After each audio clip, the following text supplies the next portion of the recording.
Glasplatte angeguckt. Sind wir aufnehmen? Ja. Müssen wir nochmal anfangen? Nein, ist egal. Nein. Okay. Wir filmen einfach mal.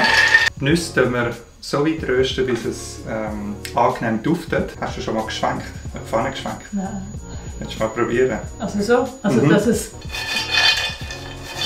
Yes! Ich bin heute Morgen Bärlauch sammeln. Das Wichtigste beim Mixen vom Pesto ist eigentlich, dass man nicht zu fein mixt. Dann tue ich mal ein bisschen Nüsse rein. Können wir das mal grob so mixen und dann den Rest machen.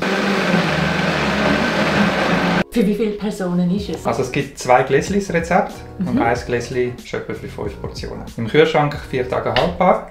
Okay. Wenn man zu viel hat, dann kann man sie die Silikonförmchen abfüllen. Ja. Und wenn es eingefroren ist, rauslösen und in einen Beutel oder in ein Tupperware.